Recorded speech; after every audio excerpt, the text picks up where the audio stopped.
एक बाबू सच्चिदानंद भगवान की हरि ओम। श्री गणेशाय नमः। गौरी शंकराभ्याम नमः।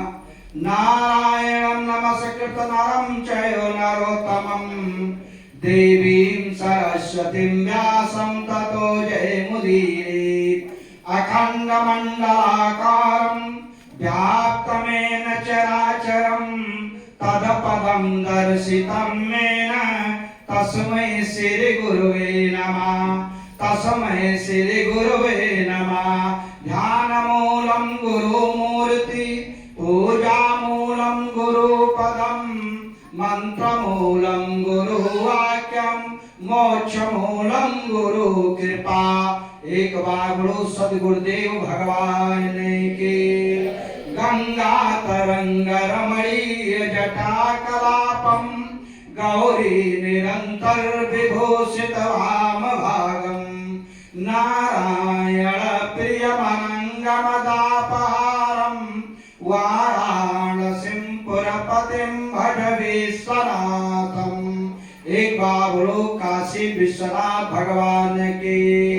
नमामि अयोध्या भुवनैक वंदितं नमामि सरिजो सरिता सरिद्रां नमामि श्री हनुमत पाद पंकजं नमामि ते राम पदाम्बुजं दयम्।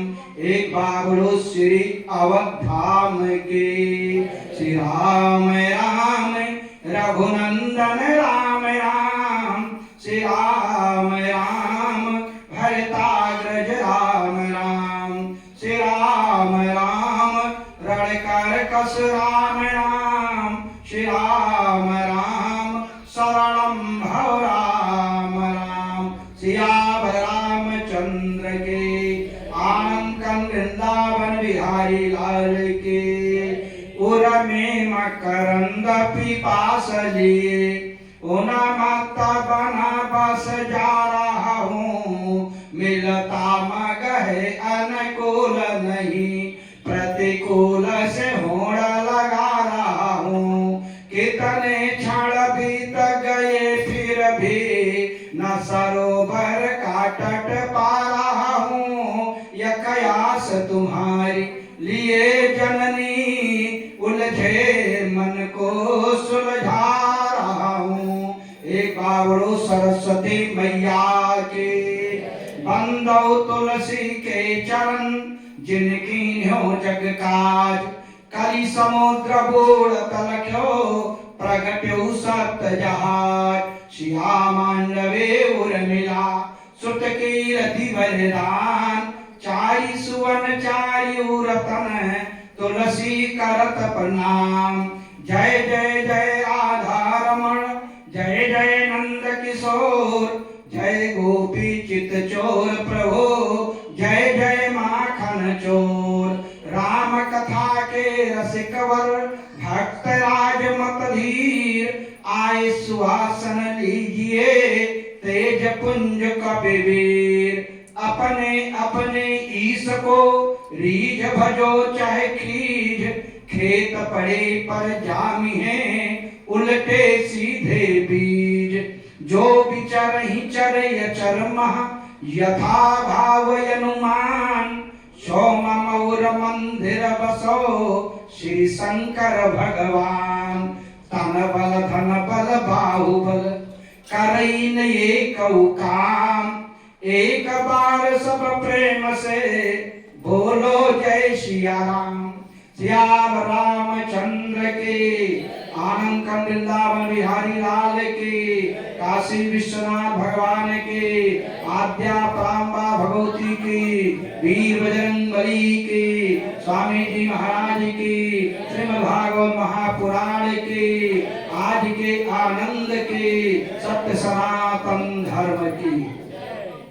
समुपस्थित धर्मानुरागी बड़भागी राम पदार्पित अनुरागी भक्तजन सती सावित्री उर्मिला मांडवी के पवित्र चरित्रों का अवलोकन करने वाली शक्ति स्वरूपा माताओं बहनों, आज की संत मंडली विद्वान मंडली एवं परम पूज्य स्वामी जी सद्गुरुदेव भगवान जिनके सानिध्य में बैठकर ये पवित्र पावन तथा सुधा रसपान करने कराने का पावन अवसर प्राप्त हुआ, ऐसे स्वामी जी महाराज आराध्य इष्ट भगवान श्री रामचंद्र जी गुरु और भूत भान भोलेनाथ भगवान की पवित्र पावन कथा सुधा रसपान करने वाले अनंत वर्णन वीर बजरंगबली हनुमान जी एवं कथा सत्संग में आए हुए समस्त देवी देवतागण एवं भारत के कुसुमकार नन्हे मुन्ने बच्चे, भगवान की कृपा से ये चलता फिरता प्रयाग श्रीमद् भागवत महापुराण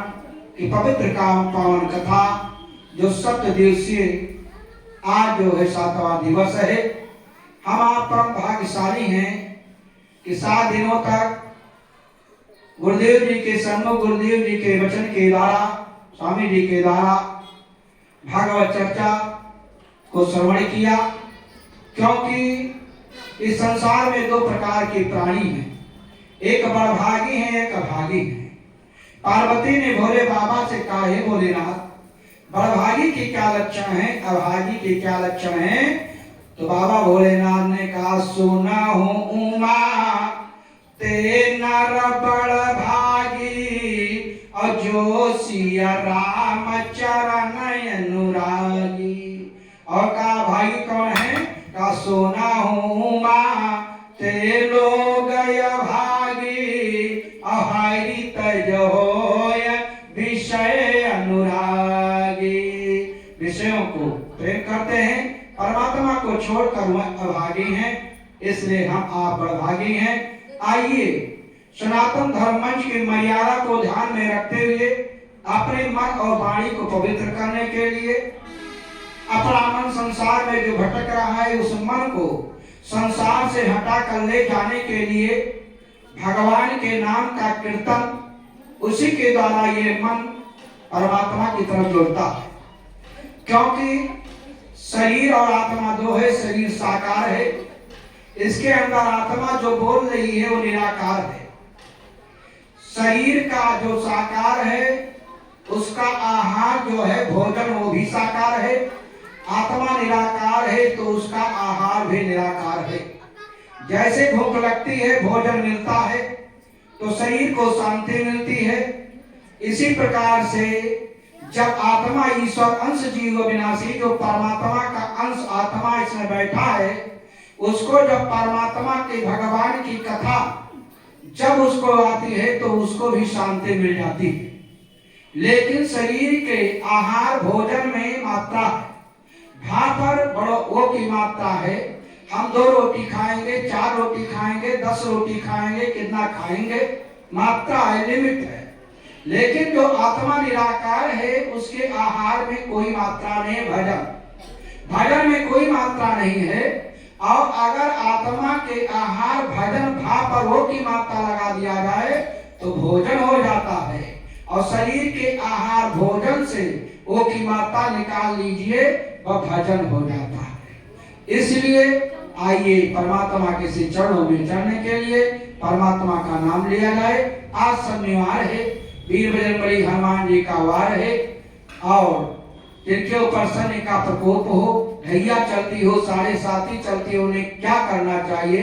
हमारे नैनशान के बहुत बड़े सिद्ध संत हुए स्वामी प्रवाहानंद जो आज कवि थे, उन्होंने उस पर बनाया कि गुरु जोरी साई पाव कही कर मनाए लो, अब ब्राह्मण जोरी साए तो खिलाइए पिलाइए, भाई जोरी साए बाह गही कर मनाए लो, अब मित्र जोरी साए बात वाकई मान जाइए, अब घोड़ा जोरी साए चारी चाबुक लगाए दो, और नारी जोरी साए पूनम साड़ी मंगवाइए, कहीं प्रवाह कभी शनिदेव यदि रिसाए जाए, तो युक्ति एक यही श्री हनुमान जी को ध्याइए। एक बार बोलो वीर बजरंगबली की, बोलो श्री राम जय राम जय जय राम, बोलो श्री राम जय राम जय जय राम, बोलो श्री राम जय राम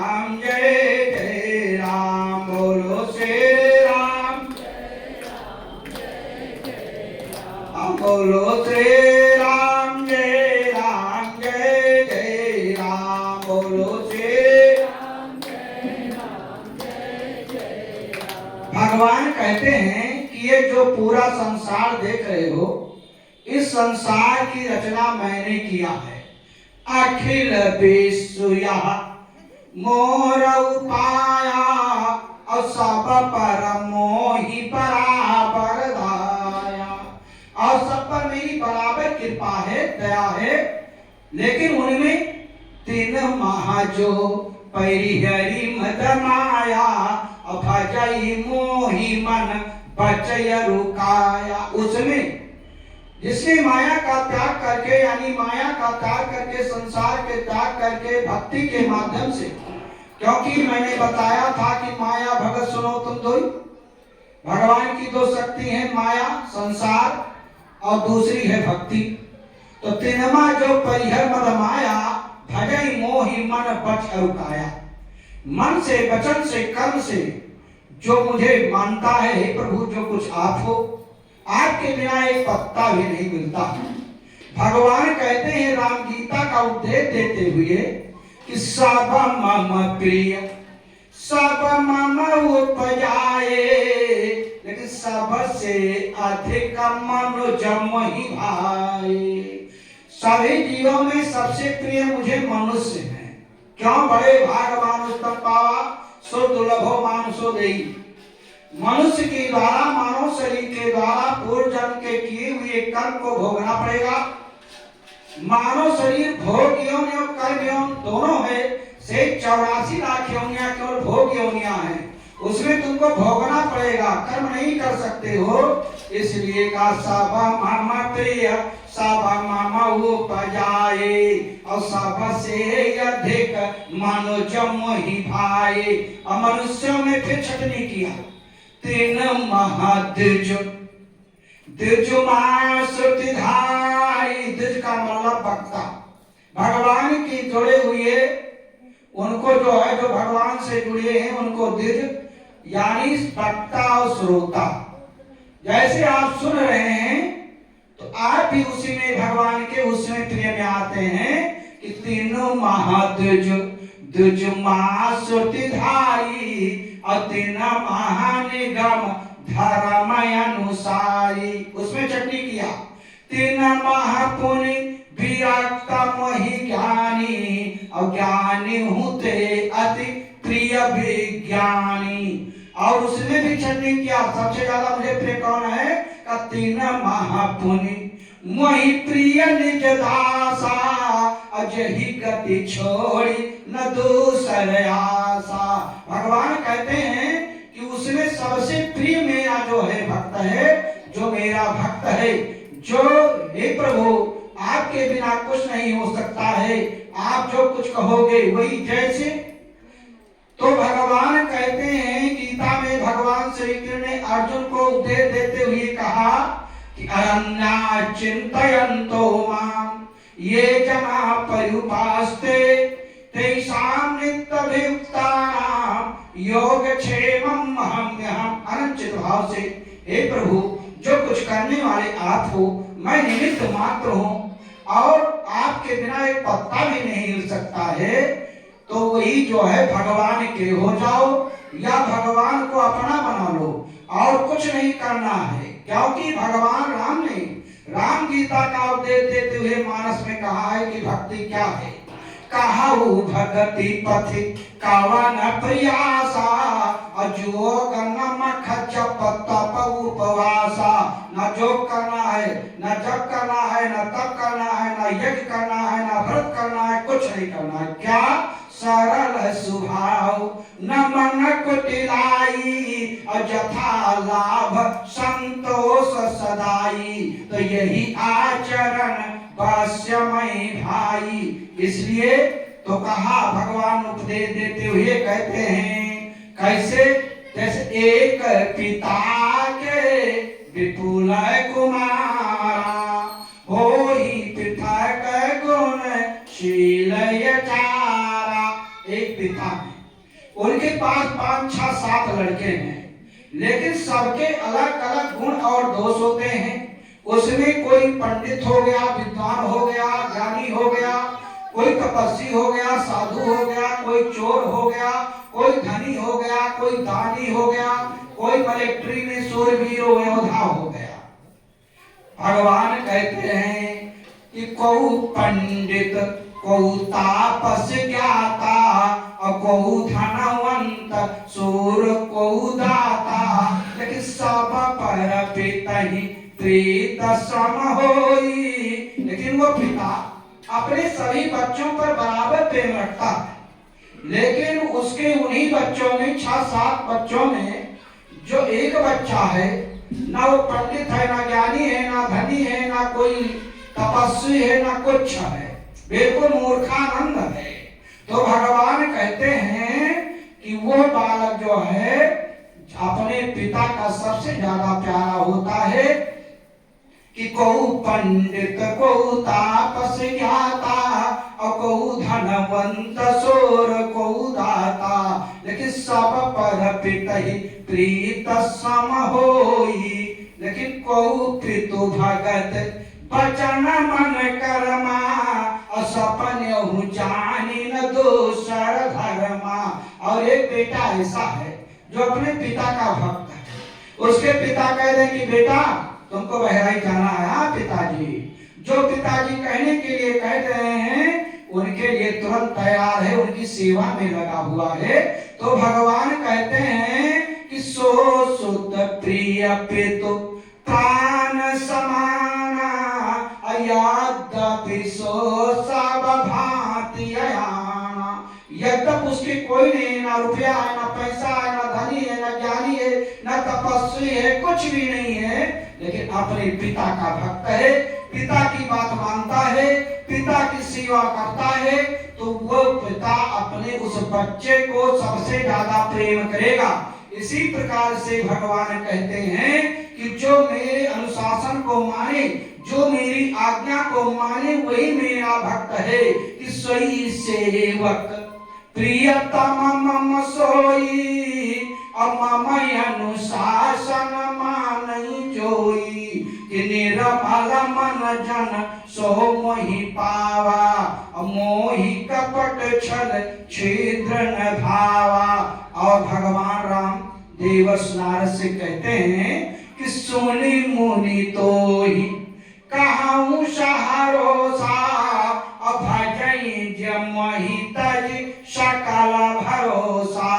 तो करहु सदा तिन कर रखवारी और जिमी बालक राखिय महतारी। और उसी राम गीता को द्वापर में भगवान श्री कृष्ण ने कुरुक्षेत्र के माध्यम में अर्जुन को श्रीमद् भगवद गीता का उपदेश देते हुए कहा कि हे अर्जुन अनन्या चिंतयन्तो माम ये जना पर्युपास्ते तेषां नित्यभियुक्तानां योगक्षेमं महम्यहम्।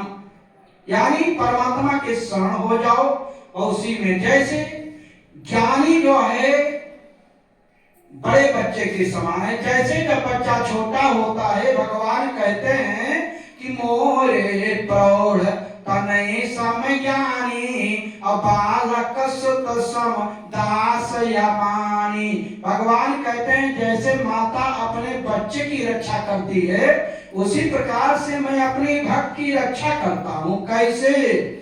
कहा जहाँ भक्त मेरे पग धरे तहाँ धरूं मैं हाथ और दौड़ा दौड़ा मैं परूं कभी न छोड़ूं साथ। जैसे बच्चा जब छोटा होता है पड़ोस में चला जाता है, माता परेशान हो जाती है मेरा बेटा कहाँ गया ढूंढने लगती है।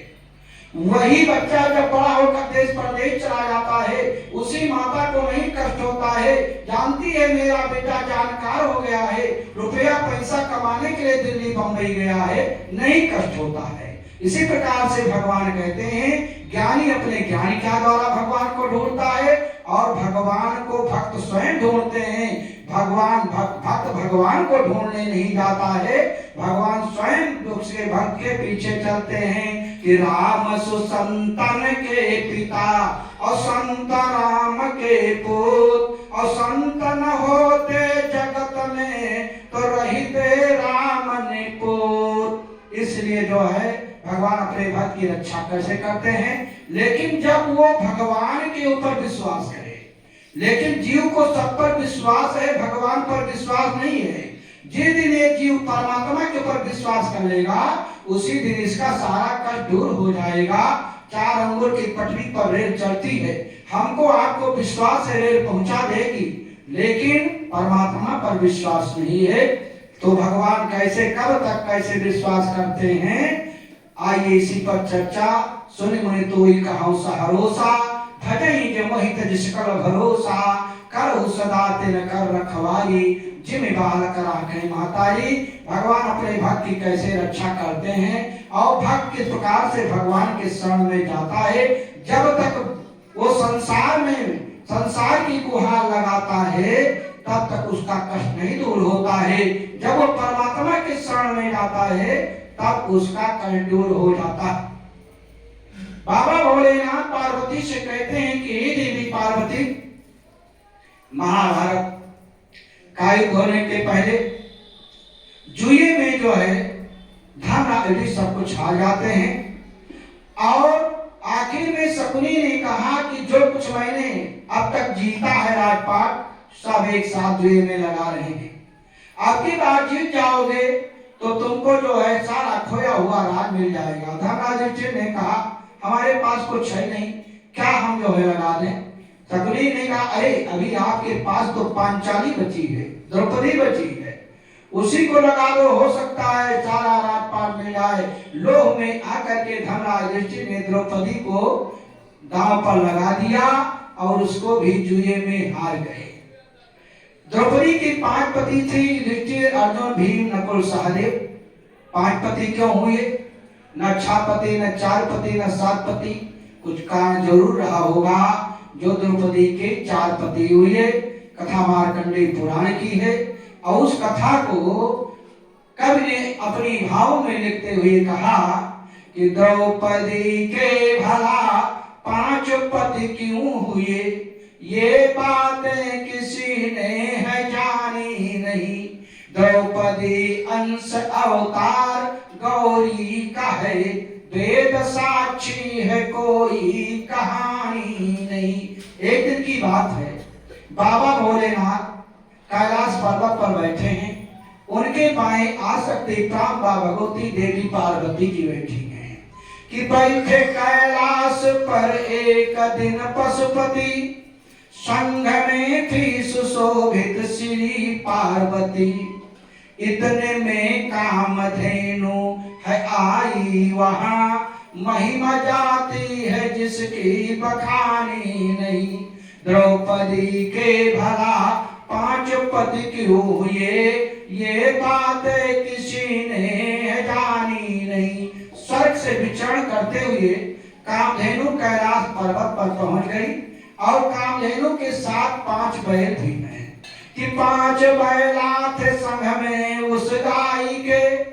देखी गौरा ने कहा शिव से मुस्काई के, नाथ साहस जरा गाय का देखिए, 5 पतियों के संग में लजानी नहीं। द्रौपदी के भला 5 पति क्यों हुए, ये बातें किसी ने है जानी नहीं। गौड़ा की सुपहास की बात को कामधेनु ने सुन लिया कि बात गौड़ा की उस गाय ने सुन लिया और तत्काल ही श्राप उनको दिया। 5 द्वापर में होंगे तुम्हारे पति, बात झूठी न होगी भवानी मेरी।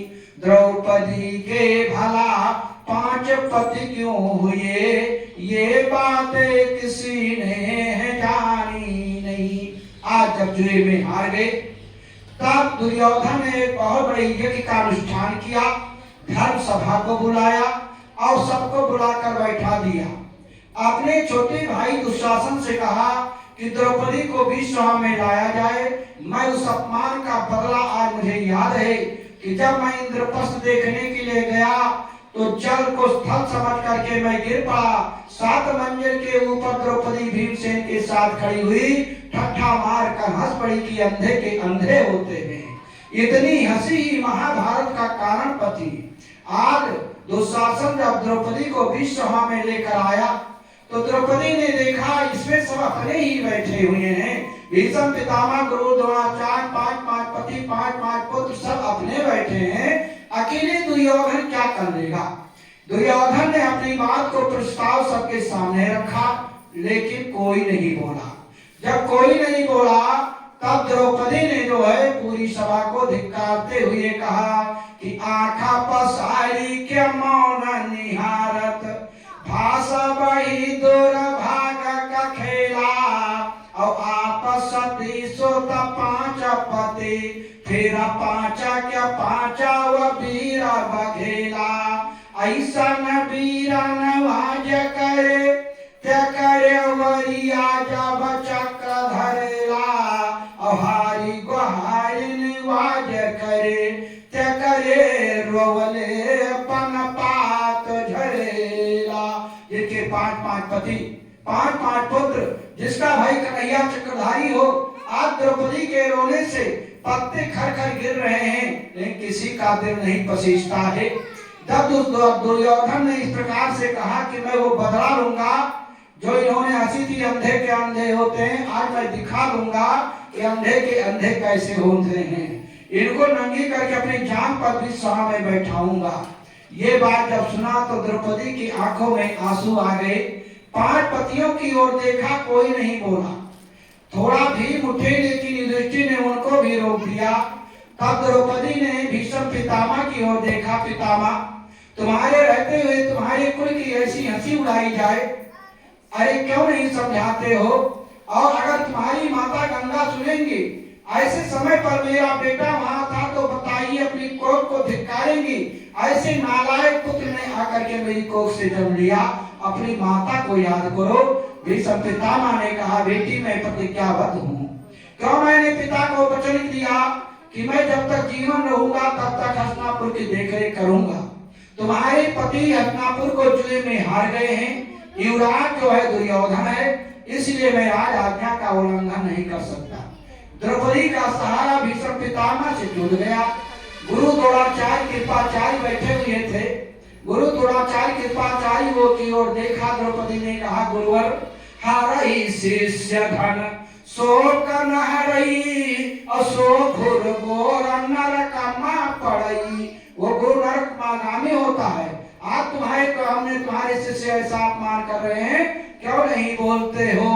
तब गुरु द्रोणाचार्य भीष्म पितामह ने कहा कि गुरु द्रोणाचार्य और गुरु कृपाचार्य ने कहा कि मैं राज पुरोहित होकर के और राजगुरु होकर मैं राज आज्ञा का उल्लंघन नहीं कर सकता। अब द्रौपदी का और सहारा टूटा। जब गुरु ही नाराज तो कौन करेगा। द्रौपदी रोने लगी और कहने लगे कि भारी भरोसा रहा गुरु पे, अपने शिष्य निका वही समझई है, और ये तेऊ पर न जो मान दुशासन, खींच सरासन बाण चलई है। लेकिन यहाँ धनुर्बाण की बात कौन कहे।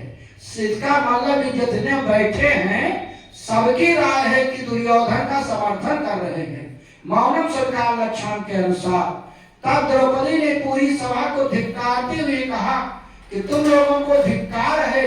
और पूरी सभा को धिक्कारते हुए द्रौपदी कहती है कि सीए के रोवत गीध आकाश में, लंकाधीश्वर रावण सीता को आकाश मार्ग से लिए जा रहा है। एक जात का पक्षी गीध जो है नहीं बर्दाश्त कर पाया। किसी के इतना बल, किसी के इतना बल, कहाँ बल तुम लोगों का चला गया। किसी के रोवत गीध आकाश में, आँखी के आगे न पाप समैले, और रावण गीध में का समता, बस पाखियों चोचन से लड़ी गईले। देश है सब लोग है, पर वो दिनवा कहवा चली गईले, और लाज बचावई बदे पर नारे, और भारत माँ गिधवऊ मरी गईले। इस प्रकार से जब फिर भी कोई नहीं बोला, सब चुप्पी साधे नीचे सिर को लटका लिया, लेकिन किसी ने नहीं बोला। जब नहीं बोला तो द्रौपदी का सहारा ससुराल से टूट गया, अपने पतियों से टूट गया, सबसे टूट गया। तब इन देवियों की सबसे ज्यादा पकड़ अपने मैके की होती है, क्योंकि नैहर जो है इनकी जन्मभूमि है। जननी जन्मभूमि चाहे स्वर्गा तब करिए, और वहीं पर पढ़ी लिखी बड़ी हुई। पिता एक अपरिचित के यहाँ इनका हाथ पर विवाह कर देते हैं, उस घर को त्याग करके दूसरा घर जाकर वहां बसाती हैं। इसीलिए इनको धर्म पत्नी आदि जो है छूट मिली हुई है। धर्म पत्नी इनको इसीलिए कहा जाता है कि एक घर त्याग कर दूसरे घर में आई, और फिर ससुराल से जब नैहर जाती हैं, अगर नैहर गई तो जहां पर पढ़ी जन्म हुआ, पढ़ी लिखी बड़ी हुई, उसको अपना घर नहीं मानती हैं, बल्कि ससुराल को अपरिचित को घर मान लेती हैं। आती हैं लेकिन मन ससुराल में लगा रहता है। उसी प्रकार से आप संसार में रहें लेकिन संसार को अपना मन न माने, क्योंकि आप तो परमात्मा के अंश है ना। जैसई तिय नहीं हर रहे सुरति रहे पति माही, तैसे तुम जग रहो जग तुमसे है नाई। तो द्रौपदी ने नैहर का जो है सहारा लिया। ये लोग नहीं बोल रहे हैं, लेकिन अभी मैं अपने भैया को बुलाती हूँ, और जब मेरा भैया आएगा तब तुम्हारा कचुमन निकालेगा।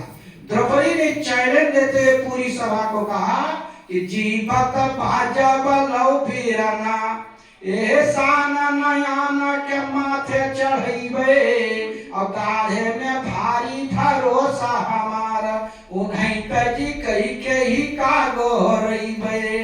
पांच पति पर ऐसा गति, यही देश में सांझई आग लगैबे, और सासो न सब कायर बा, अब नैहर से फिरना बोलबे। अपने मैके से अपने भाई को बुलाऊंगे। दुशासन ने कहा कि इनकी गुहार लगाया, पांच पति बैठे हैं, नहीं बोले, हिम्मत हुई, वो ग्वाला क्या कर लेगा। अगर ग्वाले के ऊपर इतना बड़ा नाग है तो बुला ले। और नैहर के जिस समय भगवान राम लक्ष्मण सीता के से वन को चले गए, महाराज दशरथ ने अपने शरीर का त्याग किया। भरत शत्रुघ्न अयोध्यापुरी में आए। अयोध्यावासी देखते हैं, मुंह को मोड़ लेते हैं। भरत शत्रुघ्न जाकर के कैकेयी के महल में पहुंचे। मंथरा ने जाकर के कैकेयी से कहा भरत और शत्रुघ्न आ गए हैं। मंथरा ने राम से कहा, हे राम, तुम्हारे नाम के पहले बड़ा रा है, बाद में माँ है, तो मेरे नाम के पहले माँ है, बाद में बड़ा रा है। राम में रा बड़ा, माँ बाद, और मंथरा में माँ पहले, रा बड़ा। इसलिए मैं तुमसे विपरीत दिशा में चलूंगी। आज जो है मंथरा ने जब जाकर के बताया कैकेयी को, सोचो वो कौन सी नारी होगी जिसके पति की लाश तेल के पीपे में रखी हो, पति मरा पड़ा हो और खुशहाली मनावे। आवत सुते सोने कैकेयी नंदने, हर से रावे कोल जल रो चंदन, सजी आरती मुदित उठी ढाई, और द्वार ही भेंट भवन लई आई। ला करके भरत को बैठाया। भरत बहुत दुखी है। कैकेयी ने सोचा कि यहाँ के बारे में तो इनको कुछ पता नहीं है। ऐसा तो नहीं कि हमारे मैके में, हमारे नैहर में कोई ऐसा दुख आ गया है जिससे मेरा बेटा भरत दुखी है। असुता ही ससोच देखी मैंने मारे, पूछा तो नहीं है कुशल है हमारे। भरतलाल ने कहा, नाना जी क्या ठीक है, लेकिन हमारे अयोध्यापुरी का क्या हाल है। कैकेयी को नहीं बोली। तब भरतलाल जी पूछते हैं कि काहू कहाँ तात, आप पिताजी हैं, काहू कहाँ तात, कहाँ सब माता, और कहाँ सिया राम लखन पुनिराता। कहाँ पिताजी हैं, कहाँ सब माताएं हैं, कहाँ भैया राम है, कहाँ लक्ष्मण है, कहाँ सीता है। तब कैकेयी कहती है कि बेटा भरत, मैंने जो काम किया वो काम 16 आना में जो है 12 आना बन गया, और मंथरा ने बहुत बड़ा सहयोग किया, लेकिन 4 आना बिगड़ गया। जब बन जाता है तो हम कहते हैं हमने ये किया, और बिगड़ जाता है तो कहते हैं भगवान बिगाड़ दिया। भाई बनाने वाले बनो तो बिगाड़ने वाले भी बनो। हमने बनाया, हमने बिगाड़ दिया, कोई कष्ट नहीं। और जब बनाने कौन होते हो? तो या तो भगवान के हो जाओ या भगवान को अपना बना लो। तो कैकेयी के वही द्वैत बुद्धि हो गई और कैकेयी कहती है कि तात तात बात, कहा कि जो है हे भैया केवल जो है उसी समय की कछुक काज विध बीच बिगायो भूपति सुरपति पुरप गुधार्यो, तात बात में सकल समाई, सब बना दिया अभय सहाय मंथरा विचारी, कछुक काज विध बीच बिगायो भूपति सुरपति पुरप गुधार्यो। बन जाएगा तो हमने बनाया, ये किया वो किया हमने किया, बिगड़ गया तो भगवान ने बिगाड़ दिया। बनाने वाले तो बिगाड़ने वाले बनो, अगर बनाने वाले नहीं हो तो बिगाड़ने वाले भी नहीं बनो। आज जो है नैहर पर चले आए, हाँ सुते सचोच देख मन मारे, पूछत नैहर कुशल हमारी। इन देवियों को अपने नैहर और मैके की ज्यादा पकड़ होती है, दुशासन बैठ जाता। और द्रौपदी ने दुशासन से चैलेंज देते हुए कहा था कि खींचा दुशासन जोर लगा के, तेरी हमारी जो मैं सुनी पई है, अब भौजी के पास में हुई है तब विश्वास हरी हम नहीं भूलई है, तेरा सुने नया बेरा लगे रहिया में कतौ ना थे रही पई है, और नारा नदी बनना घतरे निरना बनी के बीरना चली आई है। जरूर हमारे भैया आएंगे, तुम लोग नहीं लेकिन हमारे भैया को हमारी आवाज को विश्वास है। आज द्रौपदी हस्तिनापुर से भगवान श्री कृष्ण द्वारिकाधीश को याद करती है कि मोहन माधव नंद के नंदन, हे जसुदा सुत कृष्ण मुरारी, बाल सखा ब्रजनाथ ब्रजेश, गोपाल गोविंद गोवर्धन धारी, ये हो मुकुंद किरीटी सखा, जय द्रौपदी वीरन की बलिहारी, और सौ दुशासन का करी है हरि जे कर तो करबार रखवारी। जिसके भगवान रक्षक हैं उसका कौन वो करता, जा को राखे जा पर कृपा राम के होई ता पर कृपा करे सब कोई। भाव ही प्रधान है, भाव का ही फल होता है।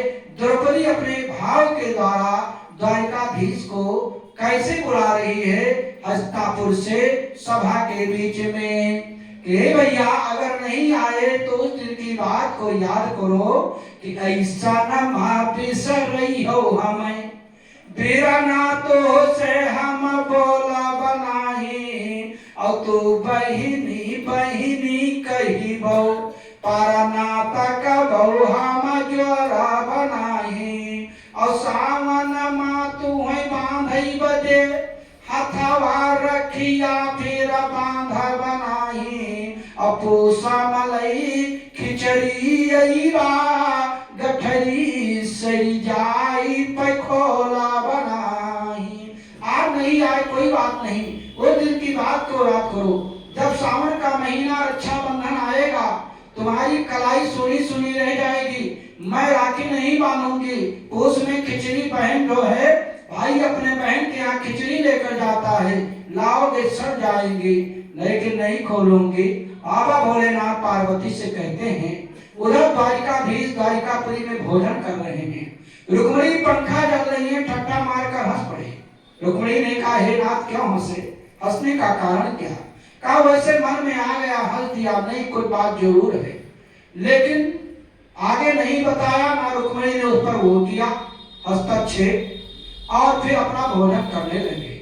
इधर देखा द्रौपदी ने सोचा कि गुजरात जो है बहुत दूर है द्वारिकापुरी, और दिल्ली से आवाज न पहुंची हो, इसलिए द्रौपदी ने फिर आवाज लगाया, गुहार लगाया, हे भैया आप नहीं आए, कोई नहीं, जब पांच पति बैठे हैं कुछ नहीं कर पाए, मेरी रात चली जाएगी, कोई बात नहीं। ले उस दिन की बात को याद करो कि एक पर धुमन ना रही है, अब ही बिटिया बेटवा बड़ा हुई है, सौरी पतावई बदे तोहका भौजी सौरी पतावई बदे धोका भौजी हमें वो जरूर बोलई है तौने दीना हम अइबाऊ ना पुरखा भी तुहारा मनाई न पई है और तू गड़वा पर बहु हमारे पर सौरी बिना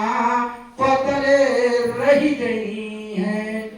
भगवान शिव माँ से कहते हैं कि हे माँ, द्वारिकापुरी में भोजन करने के बाद में शयन कर रहे हैं, रुक्मिणी चरण दबा रही हैं, फिर ठट्ठा मारकर हंसे। रुक्मिणी ने कहा हे नाथ अब तो बताना पड़ेगा, भोजन कर रहे थे तब तुम हंसे, फिर हंस रहे हो, मुझे को देखकर हंस रहे हो तो बताना पड़ेगा। जब रुक्मिणी ने जिद कर लिया तो द्वारिकाधीश ने कहा कि मेरा भक्त संकट में पड़ा हुआ मुझे पुकार रहा है। भक्त संकट में हो, तुम यहाँ हंस रहे हो, कह रहे हो कि हम भक्तन के भक्त हमारे, कैसा भक्त है वो संकट में पड़ा है, तुम द्वारिकापुरी में बैठे हंस रहे हो, 2 बार हंसा, कैसा भक्त है। आगे कहानी नहीं बताया। इधर द्रौपदी ने देखा भैया नहीं आएंगे, क्योंकि संकट के समय कोई साथी नहीं बनता है, वो भी साथ छोड़ देंगे। तब द्रौपदी ने दुशासन को समझाया, एक देवर तुम हो तो भी में मुझे नंगी चढ़ने जा रहे हो, और एक देवर त्रेता में सीता के देवर लक्ष्मण थे, इन्होंने ऐसा आदर दिखाया। कथा वाल्मीकि रामायण की है, जिसको कवि ने अपने भाव में लिखा। द्रौपदी दुशासन को समझा रही, एक देवर तुम और एक देवर वो। जिस समय भगवान राम लक्ष्मण सीता को खोते खोते अनंत बलवंती बजरंगबली हनुमान जी के द्वारा सुग्रीव की मित्रता हुई, और भगवान सुग्रीव ने एक आभूषण ला करके दिया। मांगा राम तुरत ही दीना अपटाउरा लाई सोचयत कीन्हा। भगवान राम उस सीता के आभूषण को ये नहीं देखा सीता के हैं किसके हैं, केवल सुन करके और उसको अपने हृदय से लगाकर सीते सीते करते हुए बेहोश हो गए। जब होश आया तो भगवान राम लक्ष्मण से कहते हैं और द्रौपदी दुशासन से कहती है कि भगवान राम ने कहा कि कंगन है किसके करके प्रिय बंधु कहो हम नाही ठिकाने। तब भैरव भाव भरे प्रभु का तब शेष विशेष लगे समझाने। लक्ष्मण ने क्या कहा कि सेवक जो पद पंकज का वह केवल पायल ही प्रभु जाने, ऊपर आंख उठी न कभी कंगन कुंडल क्या पहचाने। मैंने माता जी के चरण को देखा है, चरण का पैर होता तो जान जाता, ऊपर मैंने नहीं देखा, ये कंगन कुंडल क्या ना जाना कंकड़े कुंडले दुशासन का दिल पसीजा। दुशासन ने कहा अगर मैं राज आज्ञा का उल्लंघन करूंगा मुझे सजाए मौत हो जाएगी और तुम्हारी इज्जत बचे बचेगी कुछ नहीं, इसलिए मैं विवश हूँ। अब द्रौपदी का सहारा दुशासन से टूट गया। तब द्रौपदी ने सोचा इन पुरुषों का हृदय वज्र के समान कठोर होता है, हमारा विभाग दर्जी सोचे थोड़े में दर्जी विभूत हो जाता है। तब अपने महिला समाज की ओर देखा और उधर देखा तो उधर से भी कौन बोले, कोई नहीं बोला। तब दुशासन तब द्रौपदी कहती है,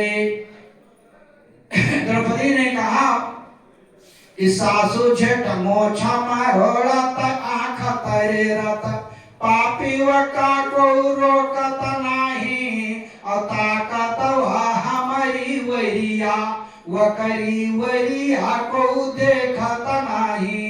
सासु जेठानी खड़ी देउरानी दुशासन का को रोकत नाही, अहे बीरना हमारे ऊपरा फटही धोतिया को फेंकत नाही। जब उधर से नहीं मिला तब द्रौपदी का सहारा टूट गया। तब द्रौपदी रोने लगी हस्तिनापुर के राजसभा में और द्वारिकाधीश से कहने लगी अरे मेरी लाज चली जाएगी कोई बात नहीं, लेकिन हे भैया अगर तुमको यही करना था तो तुमने मुझे बहन क्यों बनाया।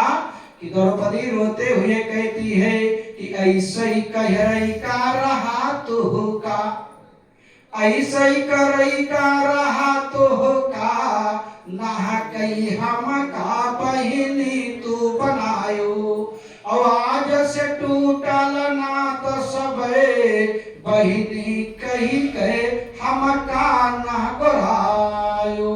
इस प्रकार से द्रौपदी रो रही है और द्वारिकापुरी के राजमहल में द्वारिकाधीश रोने लगे। रुक्मिणी ने कहा हे नाथ क्यों रोने लगे, अभी तक हंस रहे थे, कहा मेरा भक्त संकट में पड़ा है तो यहाँ रो क्यों रहे हो, क्यों नहीं जाते अपने भक्त का संकट निवारण करने के लिए।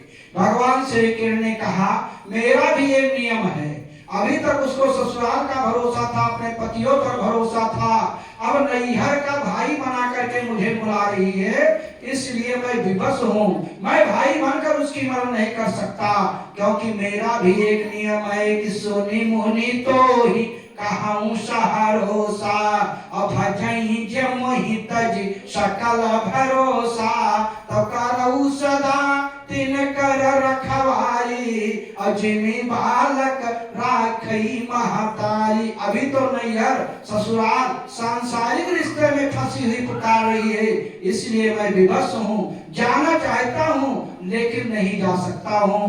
बाबा भोलेनाथ पार्वती से कहते हैं कि हे पार्वती, फिर द्रौपदी का सहारा टूट गया, दुशासन उनका खड़ा हुआ और द्रौपदी के साड़ी को पकड़ करके जैसे पकड़ा तो द्रौपदी ने अपने बल का प्रयोग लिया, अपने बल से अपने हाथ से दोनों पल्लू के अंचल को पकड़ लिया, लेकिन द्रौपदी को पता चला कि जो है ये अब हमारी बल फीका पड़ने लगा।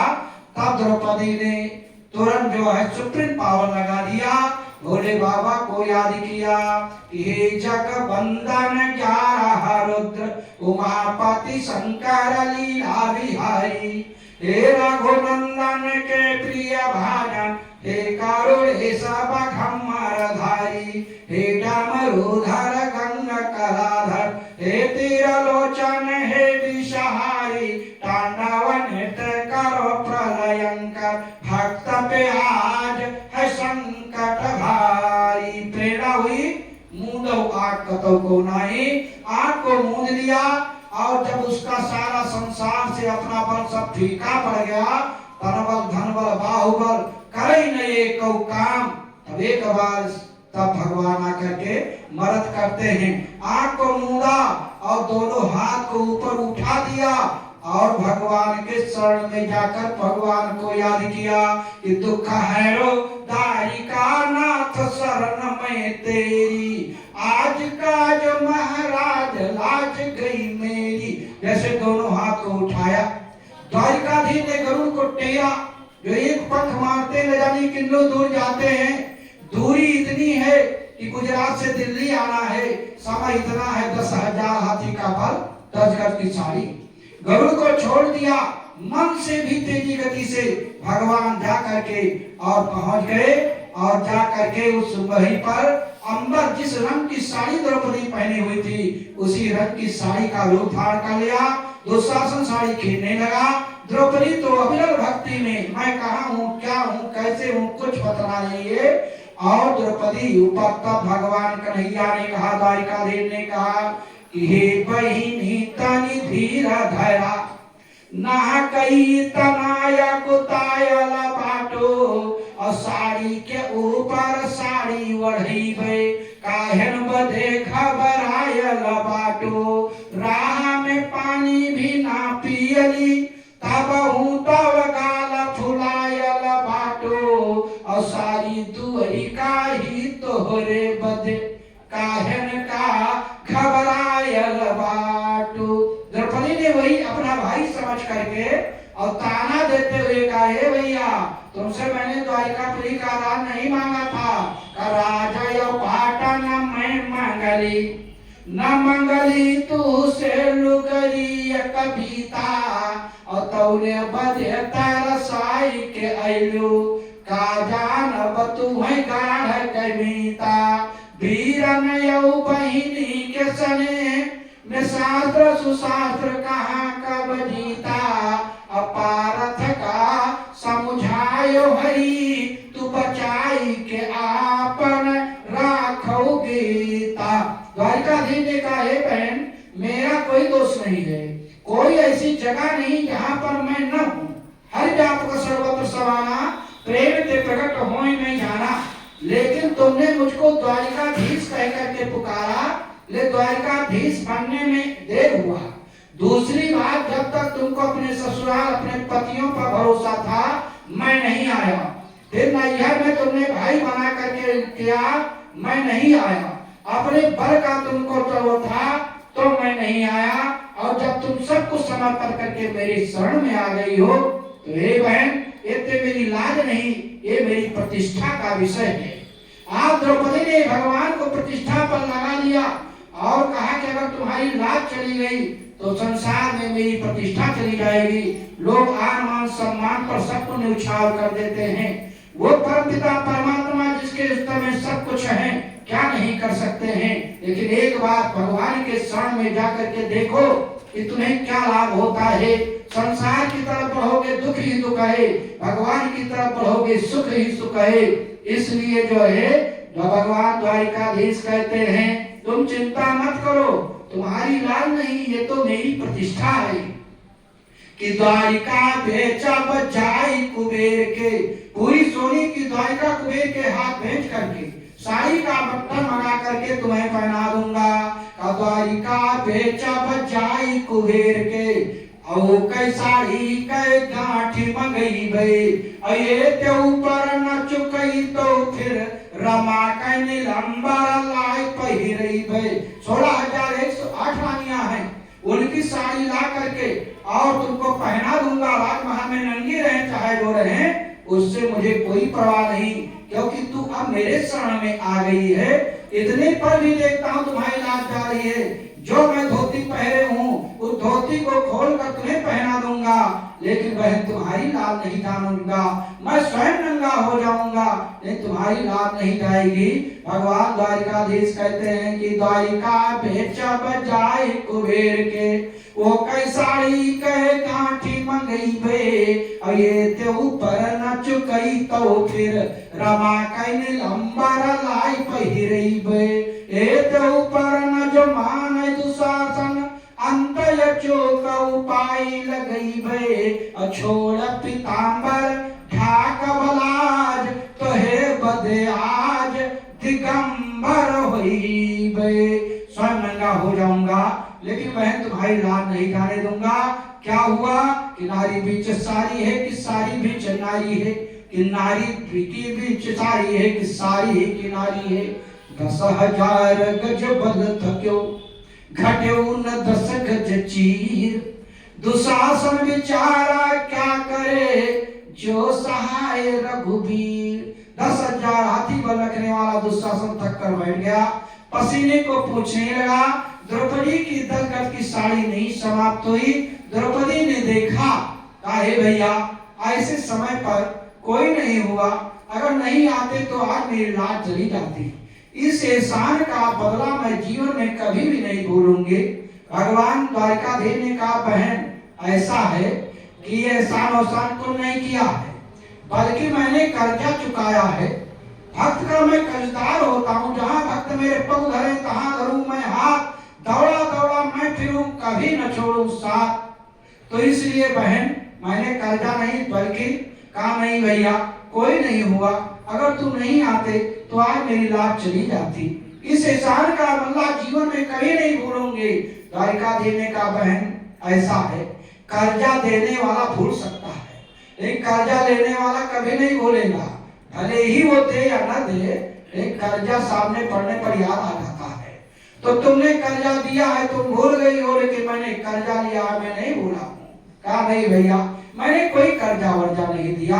तो द्रौपदी द्वारिकाधीश कहते हैं कि हे बहिनी तनी आंख पसार, बहिन की गुहार में भाई खड़ा बा, अवाचार फारी तो ही बंधलू, अब ही अंगुली में निशान पड़ावा, हारी रहे रिनिया हम तुम्हार, कर्जा हमारे मूड चढ़ावा, लाज तुहार पियाज में राखब, मूल तुहार पड़ा का पड़ावा।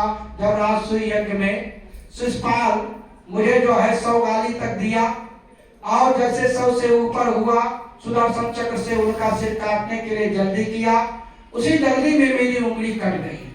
और तुम बगल में बैठी हुई थी, रेशमी साड़ी जो पहनी हुई थी, उसी साड़ी को फाड़ कर मेरी उंगली में बांध दिया।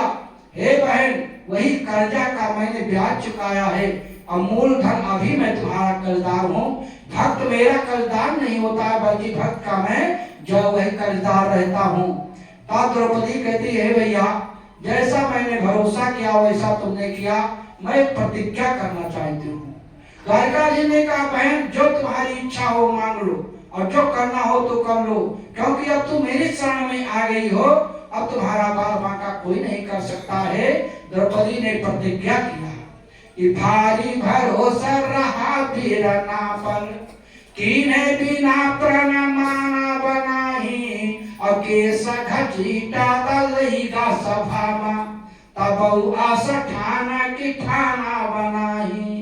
लोहु न दुशासन के जब लौ बरवाई शान बनाही, तब लौ केसवा तरवा छुई है, जब लौ चुरवा हम बांध बनाही।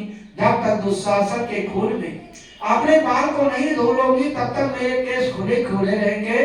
द्वारिकाधीश ने कहा, बहन तुम्हारी प्रतिज्ञा पूर्ण हो।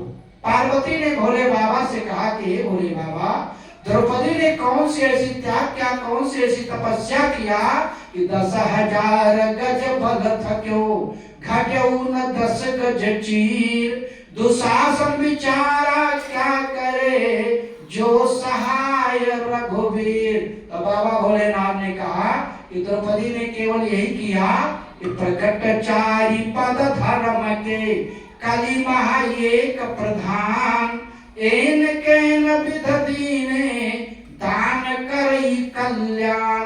धर्म 10 जगह पर अच्छा करता है। महाराज मन ने मनुस्मृति में लिखा है कि बने रणे शत्रु जलाग्नि मध्य, महारणे पर्वत मस्तकेवा, सोत्ताम पर मुक्तम विष्णुस्तु सेवा, धर्मानि रक्षानि दशो दिशोवा। आप जा रहे हैं गाड़ी में बैठे हुए, गाड़ी पलट गई, सब लोग चले गए, आप बच जाते हो, तो ये कहते हो कि कोई पुण्य आकर धर्म आकर खड़ा हो गया। ऐसे समय पर तुम्हारा धर्म आकर खड़ा हो जाता है जहां पर कोई नहीं होता है। द्रौपदी ने क्या किया? बाबा भोलेनाथ पार्वती से कहते हैं कि एकादशी का व्रत करने के बाद में द्वादशी की प्रातः काल द्रौपदी जमुना के घाट पर स्नान करने के लिए जाती है। वहां देखा कि महादुर्वासा जी कमर से उठे जल में जमुना में खड़े हुए संध्या वंदन कर रहे हैं। प्रतीक्षा किया, सूर्योदय हो गया। द्रौपदी ने कहा, हे बाबा निकल आओ, विलंब हो रहा है, स्नान कर लूं, घर जाऊंगी, बहुत लड़ी जाऊंगी। दुर्वासा ने कहा, बेटी ना निकला हूं न निकलूंगा। द्रौपदी ने कहा, क्यों बाबा? दुर्वासा ने कहा कि हे बेटी मैं करूं क्या, ऐसी धर्म घड़ी में पड़ा हुआ, कौपीन मेरी खुल गई हुई, जलधारा में नंगा खड़ा हुआ, मेरी लंगोटी इसमें बह गई है, इन्हें मैं कैसे निकलूं? द्रौपदी ने तुरंत क्या किया? जो साड़ी लेकर गई थी रेशमी, उसी साड़ी को फाड़ दिया कि साड़ी के टुकड़े टुकड़े कर, साड़ी के टुकड़े टुकड़े कर, बाबा की गोद में फेंक दिया। खुश हो करके दुर्वासा ने द्रौपदी को यूं वरदान दिया। लंगोटी लगाया, दुर्वासा खुश हो गए, बाहर निकले, आशीर्वाद देने लगी, बेटी ये ब्रह्म वाक्य है, ऋषि वाक्य है, जो कभी न मिथ्या जावेगा, एक तागे के बदले में ये लाखों का ढेर लगाएगा। तुमने आज इस समय मुझे दान दिया है, जाओ मैं आशीर्वाद देता हूँ कि एक एक तागे के बदले में तुमको ढेर लाखों मिलेगा। आज उस समय का दिया हुआ दान द्रौपदी के आगे खड़ा हो गया। 10,000 गज बल थक्यो, घट्यो न 10 गज, दुशासन बेचारा क्या करे, जो सहाय रघुवीर। कहने का मतलब कि आप जो है कुछ नहीं करना, केवल यही कि भगवान केवल मैं परमात्मा का हूँ। भगवान संसार में रहो लेकिन संसारी न बनो, सारा काम करो लेकिन साथ में ये याद रखो कि ये मेरा असली घर नहीं है। जो कर रहे हैं वो सब करें लेकिन परम पिता परमात्मा का न भूले। अपने कर्तव्य को मान करके गृहस्थ आश्रम में रह रहे हैं। सास है तो उसको क्या कर्तव्य करना चाहिए, बहू है उसको क्या करना चाहिए, पिता है माता है कैसे क्या करना चाहिए। अपने धर्म का निर्वाह करते हुए जो है आप जो है सन्मार्ग पर चले। यही जो है भगवान का उद्देश्य है, यही वो है। और यही सबसे बड़ी भक्ति यही है, केवल अपने को समर्पण कर दीजिए भगवान को, भगवान के हो जाइए बस। हम राम जी के, राम जी हमारे हैं, हम भगवान के हैं, भगवान मेरे हैं। इन्हीं शब्दों के साथ पानी को विराम। 2 बार प्रभु का नाम बोलो। श्री राम जय राम, जय जय राम। बोलो श्री राम जय राम, जय राम। बोलो श्री राम जय राम, जय जय राम। बोलो श्री राम जय राम, जय जय राम। राम का नाम लेकर जो मर जाएंगे वही अमर नाम दुनिया में कर जाएंगे। ये न सोचो कि मर कर किधर जाएंगे, वही जिधर भेज देंगे उधर जाएंगे। राम का नाम लेकर जो मर जाएंगे वही अमर नाम दुनिया में कर जाएंगे। गुरुर् ब्रह्मा गुरुर्विष्णु गुरुर्देवो महेश्वर। गुरुः साक्षात् परब्रह्म तस्मै श्री गुरुवे नमः। अखंड मंडलाकारं व्याप्तं येन चराचरं तत्पदं दर्शितं येन तस्मै श्री गुरुवे नमः। अज्ञानतिमिरान्धस्य ज्ञानाञ्जनशलाकया चक्षुरुन्मीलितं येन तस्मै श्री गुरुवे नमः। सच्चिदानंद रूपाय विश्वोत्पत्त्यादि हेतवे तापत्रय विनाशाय श्री कृष्णाय वयं नमः। यं प्रभजन्तमनुपेतमपेतकृत्यं द्वैपायनो विरह कातर आजुहाव। पुत्रेति तन्मयतया तरवोभिनीदु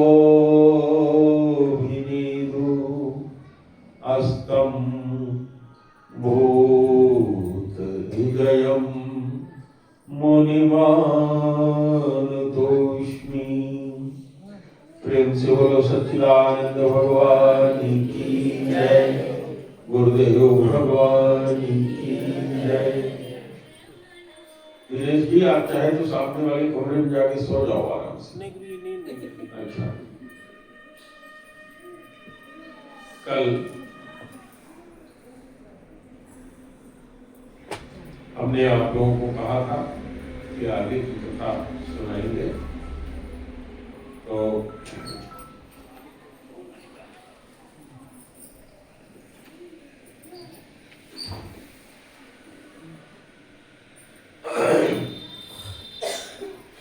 भगवान श्री कृष्ण ने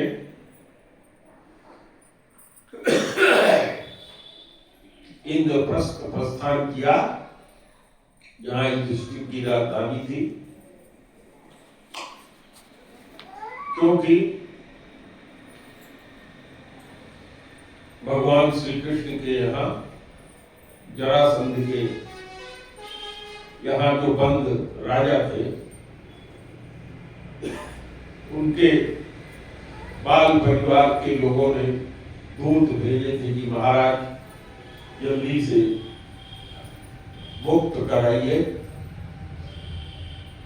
बहुत से राजा और बड़े लोग सब बंद हैं। 10,000 ऐसे लोगों को उसने बलि देने के लिए जेल में बंद कर रखा था।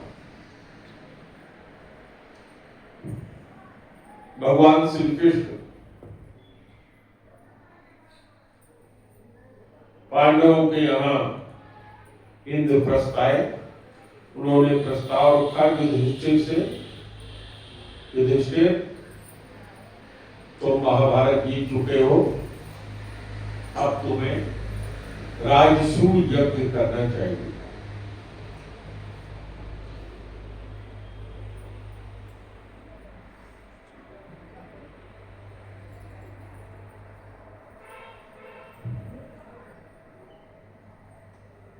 युधिष्ठिर जी ने बात मान लिया।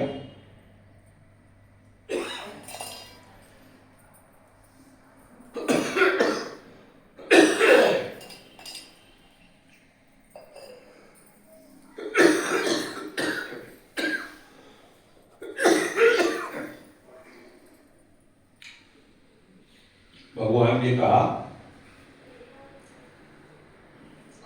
जरासंध का वध हो जाए तो राजसूय युद्ध पूरा। भगवान ने अर्जुन और भीम को लिया।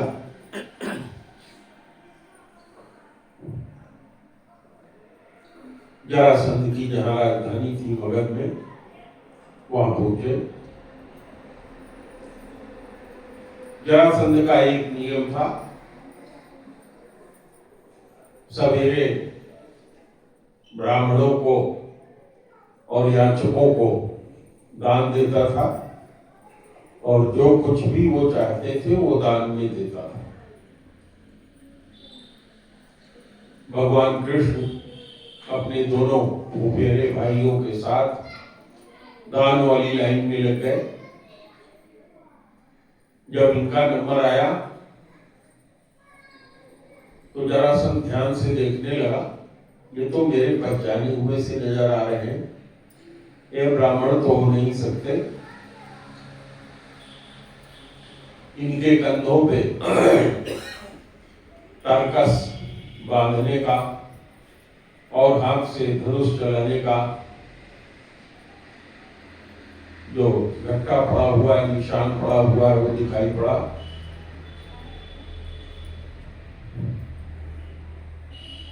थोड़ा सा उसने दिमाग पे जोर लगाया, कहा अरे कृष्ण तुम अच्छा बताओ किस लिए आए। उन्होंने कहा हम लोग तुमसे मल्ल युद्ध की इच्छा लेने आए। तो जरासंध ने कहा तुमको तो 18वीं बार तुम युद्ध छोड़कर भाग गए थे, तुमसे मैं क्या लड़ूं?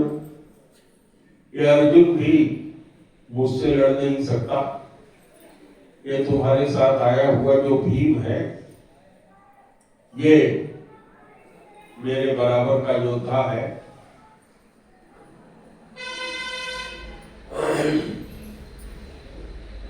मल्ल युद्ध की तैयारी हुई। दोनों पहले गदा लेकर युद्ध किए। गदा से लड़ते लड़ते एक दूसरे पर प्रहार करते करते थक जाते थे, लेकिन कोई किसी को हरा नहीं पाता था। 27 दिन तक लगातार युद्ध हुआ। दिन में युद्ध होता, शाम को मित्रों की तरह साथ खाते, विश्राम करते। 28वें दिन भीम ने भगवान श्री कृष्ण से कहा कि मैं इससे जीत नहीं पाऊंगा, मेरी हिम्मत अब आगे नहीं है इससे लड़ने की। भगवान ने कहा ठीक है, तुम युद्ध करो, हमारी तरफ देखना, हम तुम्हें तरीका बताएंगे। भीमसेन के साथ युद्ध शुरू हुआ।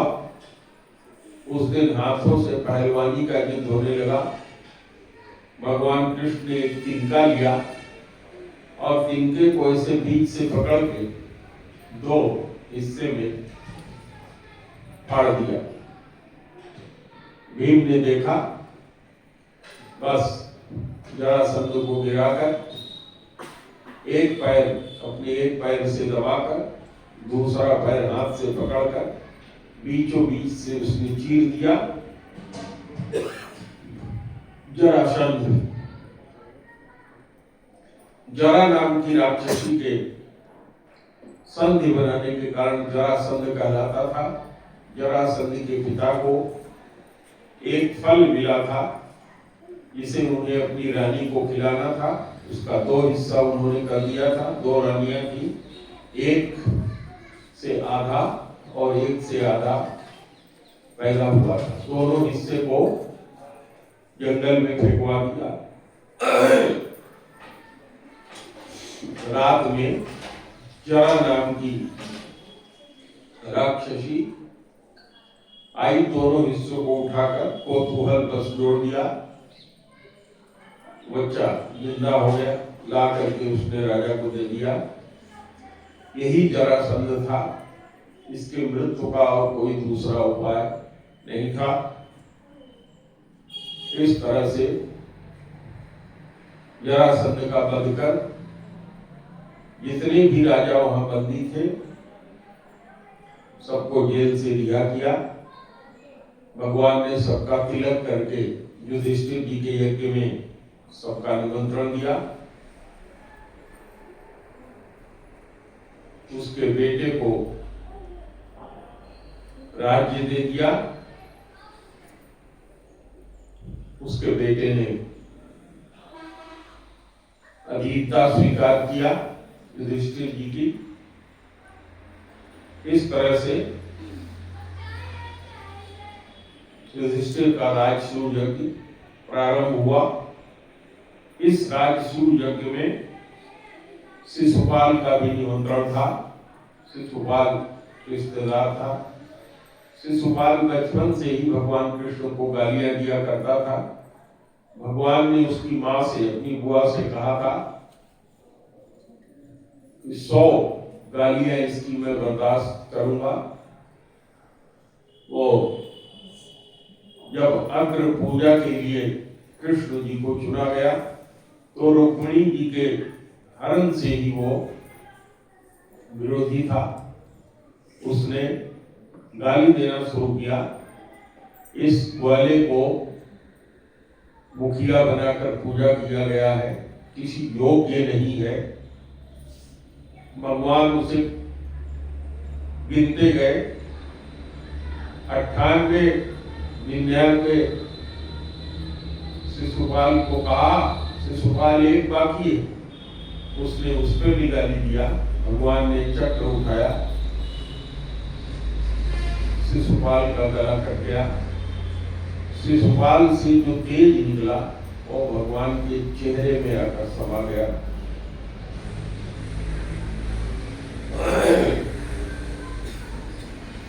राजसूय यज्ञ पूरा हुआ।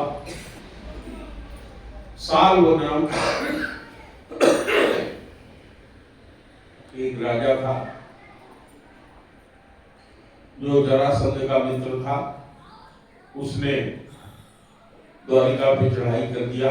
जब भगवान यहाँ यज्ञ में आए हुए थे, भगवान के बेटे ने उसका वध किया। तब तक भगवान द्वारिका पहुंचे। दंतवक्र जो शिशुपाल का भाई था, जो जय और विजय थे, वही शिशुपाल और दंतवक्र होकर पैदा हुए थे। दंतवक्र का मित्र था शिशुपाल। अपने मित्र का बदला लेने के लिए भगवान कृष्ण से भिड़ गया। दंतवक्र भगवान ने उसका भी वध किया और उसका छोटा भाई विदुरथ वो भी भगवान के हाथों से मारा गया। भगवान अपनी नगरी में निवास कर रहे थे। इसी बीच उनके बचपन का दोस्त सुदामा जी जो उनके साथ पढ़े थे, सुदामा की पत्नी जानती थी कि इनके मित्र वासुदेव कृष्ण हैं। उसने कहा, अरे जाते क्यों नहीं? सुदामा जी ने कहा, मैं भगवान से भी कभी धन नहीं मांगता, कृष्ण के यहाँ मैं नहीं जाऊंगा और जाऊंगा भी तो उसे क्या दूंगा? पड़ोसियों के घर से 3 घर से वो चूड़ा मांगकर 3 मुट्ठी लेकर आई, एक फटे कपड़े में गठिया कर दे दिया। सुदामा जी अपनी पत्नी के अनुनय विनय पर मांगने के लिए नहीं, उसकी बात मान करके द्वारिका के लिए चले। भगवान ने उनकी बात सुनी, द्वारिका में पहुंचे।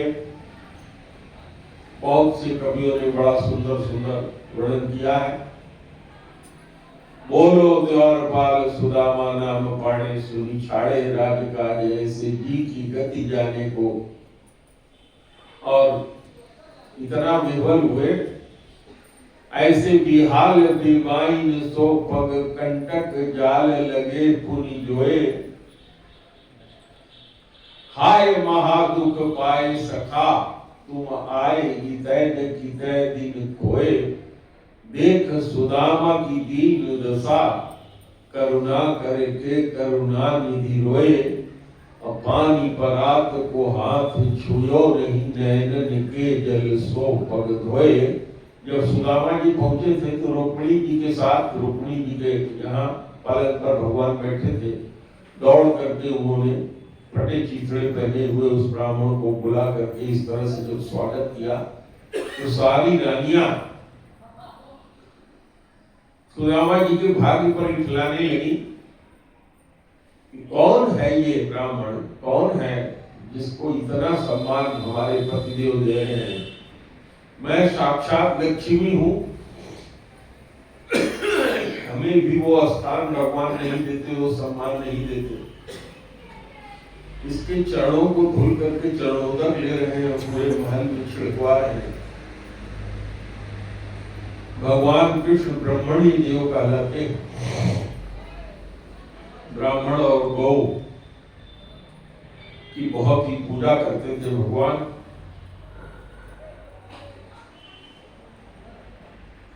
भगवान ने कहा, मित्र तुम्हें याद है एक बार जब हम लोग वन में गए थे, कितनी विकट परिस्थिति हो गई थी और कैसे कैसे रात बीती थी? सुदामा जी ने कहा कि हाँ याद है।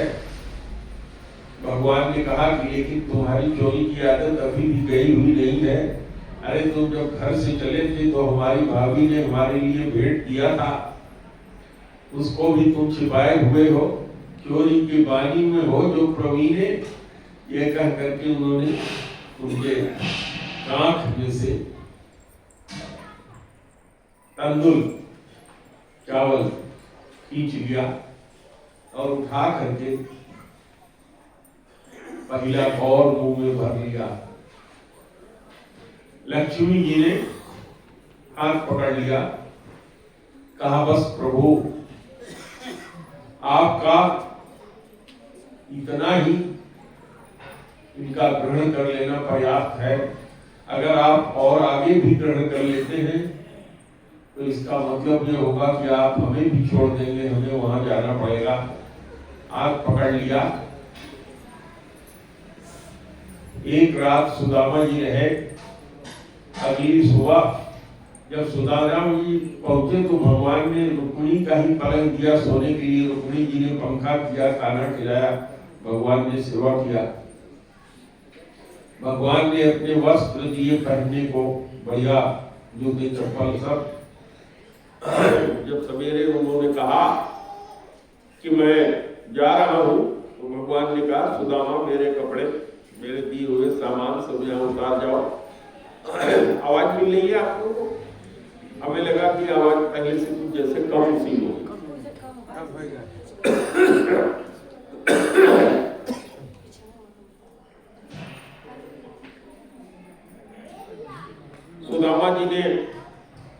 सुदामा सोच ही रहे थे कि मुझे ये दे के चलना चाहिए, दे दिया।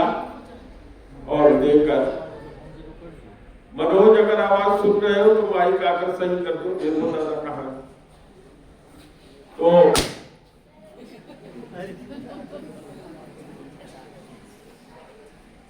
अपने घर की तरफ चले। अब सोच रहे हैं अच्छा किया कृष्ण ने कुछ नहीं किया, मैं संकोच में पड़ता।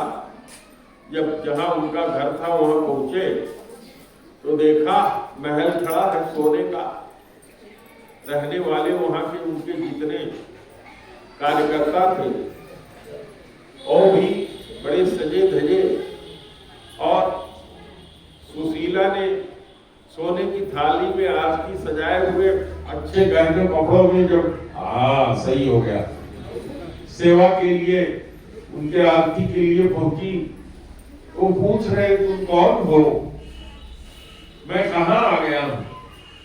सुशीला ने कहा अरे पतिदेव, मैं आपकी पत्नी हूं, ये आपका मकान है, जिस भगवान के यहाँ आप गए थे वो प्रत्यक्ष कुछ नहीं देते हैं और प्रकारांतर से सब कुछ दे देते हैं, इतने वो दयालु हैं। इस तरह से सुदामा जी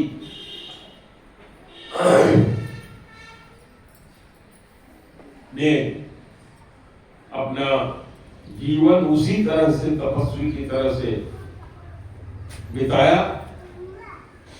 वसुदेव जी ने एक यज्ञ का आयोजन किया द्वारिका में, जिसमें सारे ऋषिगण उपस्थित हुए। वहां उन्होंने यही इच्छा प्रकट किया कि भगवान की हमने पहले उपासना किया था तो पुत्र के रूप में मेरी मुक्ति कैसे होगी, ये सब सारी चीजें पूछा उन्होंने। सारे ऋषियों ने उनको ज्ञान दिया, ब्रह्म ज्ञान दिया, और भगवान ही उनके पुत्र हैं जानते थे वो, फिर भी उन्हें विश्वास नहीं था। माता देवकी ने कहा कृष्ण हमारे 6 पुत्रों को लौटा ले आओ। भगवान ने जाकर के माता देवकी के 6 पुत्रों को लौटाया और ये कहते हुए लौटाया मां तुम इन्हें देख लो, लेकिन इनको छोड़ना होगा क्योंकि ये दूसरी योनि के हैं। इनको तो आशीर्वाद मिला था कि ये केवल नाम मात्र के लिए तुमसे पैदा होंगे और इन्हें मुक्ति मिल जाएगी। वेदों ने आकर के भगवान की स्तुति किया। इसी बीच भगवान की एक बहन थी सुभद्रा, जिसकी शादी होना था। सुभद्रा मन ही मन अर्जुन को पसंद करती थी। बलराम जी उसकी शादी दुर्योधन से चाहते थे करना।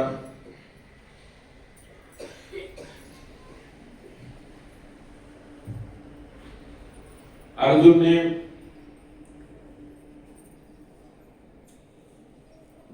वाद यंत्र सिखाने का, योग सिखाने का वहां व्यवस्था किया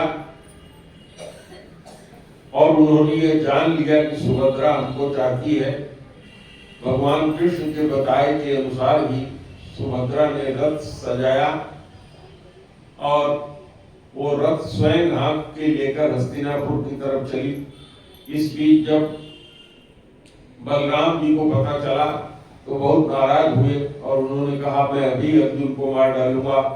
भगवान श्री कृष्ण भी साथ साथ चले और जब आए तो देखा तो कहा कि देखो अर्जुन का अपहरण तुम्हारी बहन कर रही है, अर्जुन कहाँ अपहरण करके ले जा रहा है, देखो सुभद्रा ने तो उसे रथ में बांध करके डाल दिया है। इस तरह से भगवान ने सुभद्रा की शादी किया।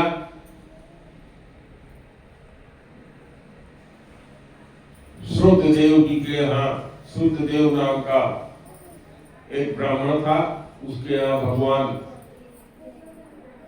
सुखदेव जी इत्यादि के सभी के साथ गए और जनक जी के यहाँ भी गए। भगवान की कृपा से सारे ऋषियों ने और भगवान ने दोहरा रूप धारण किया। जनक जी के यहाँ अलग पूजा पाते थे और श्रुतदेव नाम के ब्राह्मण के यहाँ अलग पूजन उनका होता था। इसी भी वेदों ने प्रकट होकर के भगवान की स्तुति किया। और एक दिन एक बहुत विचित्र घटना घटी। अर्जुन भी द्वारिकापुरी में आए हुए थे, भगवान के दरबार में बैठे थे। एक ब्राह्मण आया और उसने कहा, कृष्ण, बलराम, अनिरुद्ध, प्रद्युम्न, मैंने सुना है कि तुम लोग भगवान के अवतार हो। मेरे बालक जो भी पैदा होते हैं उनका कोई हरण कर ले जाता है, तुम लोग मेरी सुनते नहीं हो, भगवान नहीं हो, सामर्थ्य नहीं है तुम्हारे में, तुम लोगों में क्षत्रियत्व तो नहीं है। अर्जुन को जोश चढ़ा, उन्होंने कहा, ब्राह्मण देवता, इस बार आपका जब पुत्र पैदा हो मुझे बताइएगा, मैं क्षत्रिय हूं, मैं इसकी रक्षा करूंगा। ब्राह्मण ने कहा, मेरा पुत्र 1 महीने के अंदर मेरी पत्नी को प्रसव होने वाला है। अर्जुन ने बाण से उसकी ऐसी रक्षा करने का विधान बना दिया कि कोई भी रास्ता बच्चे को ले जाने का नहीं था। लेकिन फिर भी जैसे बच्चा पैदा हुआ गायब हो गया। वो लौट करके अर्जुन के पास आया। अर्जुन उस समय वहीं थे और कहा, अर्जुन, तुम्हारी सारी व्यवस्था फेल हो गई, मेरा बेटा गायब हो गया। अर्जुन अपने योग बल से ब्रह्मलोक तक गए, जमराज के लोक में भी खो जाए, कहीं वो बालक नहीं मिला।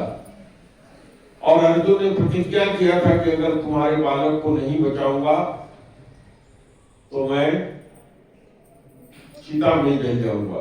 चिता लगाकर जब जलने को तैयार हुए तो भगवान श्री कृष्ण ने कहा, अर्जुन आओ मेरे साथ। भगवान अपने दारुक को बुलाए, अपने घोड़ों और अपने रथ को लेकर के चले।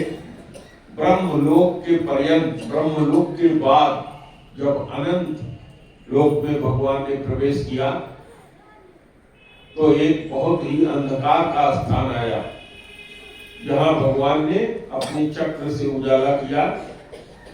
और उसके बाद एक समुद्र आया। उस समुद्र में अर्जुन और अपने घोड़ों के साथ, रथ के साथ प्रवेश किया। वहां एक बहुत बड़े महल के अंदर गए। वहां उन्होंने जाकर के देखा, महाविष्णु जी वहां शेष की सैया पर सोए हुए थे। जैसे ही उनके सामने अर्जुन और श्री कृष्ण गए, महाविष्णु ने कहा, आओ, मैं ही उसके 7 बच्चों को चुरा कर लाया हूं और ये 8वां बालक भी मैं ही ले आया हूं, क्योंकि हे कृष्ण, तुम मेरे अवतार हो, एक्सटेंशन हो, या मैं तुम्हारा अवतार हूं।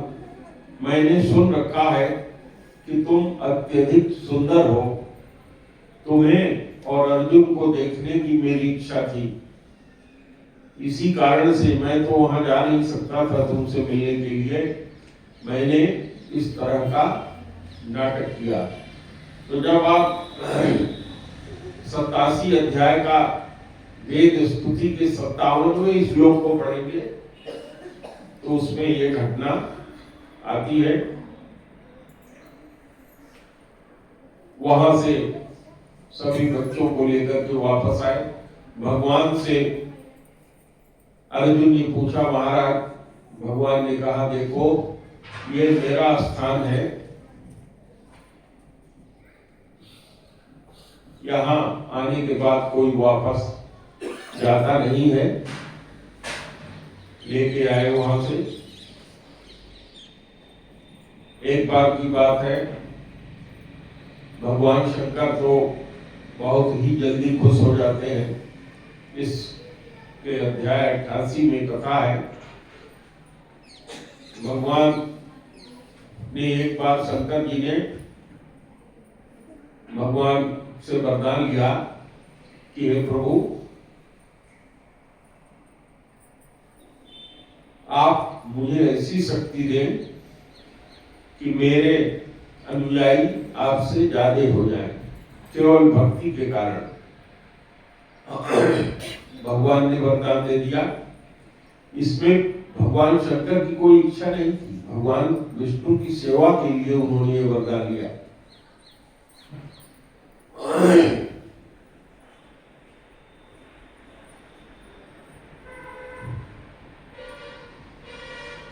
यही कारण है कि भगवान शंकर की उपासना करने पर वो अत्यधिक प्रसन्न हो जाते हैं, ताकि भगवान विष्णु के भक्त ज्यादा न बने। भगवान के जो भी भक्त होते हैं, भगवान उनको अपना धाम दे देते हैं। इसलिए भगवान भक्ति जल्दी नहीं देते, भगवान कृष्ण अपनी भक्ति जल्दी नहीं देते, और जब भक्ति देते हैं तो उस जीव के बस में हो जाते हैं। और कहा है उन्होंने कि केवल भक्ति से ही मैं प्राप्त होता हूँ, मुझे प्राप्त करने का कोई और उपाय नहीं है। एक बार की घटना है, भस्मासुर नाम का एक राक्षस था, बाद में उसका नाम भस्मासुर पड़ा। वह भगवान शंकर की आराधना नारद जी से पूछकर करने लगा कि वो सबकी इच्छा पूरी कर देते हैं। भगवान प्रसन्न हुए, उन्होंने कहा मांगो। उसने कहा प्रभु हमको ये वरदान दीजिए कि मैं जिसके सर पे हाथ रखूं भस्म हो जाए। उन्होंने कहा एवं। उसने माता पार्वती को बहुत सुंदर देख करके ये सोचा पहले मैं इन्हीं को भस्म कर दूं। भगवान भागे, भगवान शंकर जब भागे तो विष्णु जी के लोक में गए। भगवान विष्णु ने इनको संकट में देखा तो एक बहुत सुंदर मोहनी रूप धारण करके प्रकट हुए और उन्होंने कहा ये जो रंगा गड़ंगा है ये तो ऐसे ही वरदान देता रहता है, क्या तुमने टेस्ट किया कि जो इसने वरदान दिया है वो सही है? कहा कि नहीं, टेस्ट तो नहीं किया। कहा देखो मैं तुमको, कहा सुंदरी तुम कौन हो? कहा मैं तुम्हें पहले टेस्ट करा देता हूँ फिर बताती हूँ मैं कौन हूँ। वो डांस करने लगी, कहे मेरे जैसे डांस करो। अब मैं बस डांस करते करते एक पोज इस तरह से हाथ बनाया और जैसे भस्मासुर ने अपना हाथ अपने सर पर रखा वो स्वयं भस्म हो गया। इस तरह से भगवान शंकर की रक्षा किया। एक बार ऋषियों में श्रेष्ठ भृगु जी ने तय किया कि तीनों देवताओं में सबसे श्रेष्ठ कौन है? ब्रह्मा जी, विष्णु जी और शंकर जी में।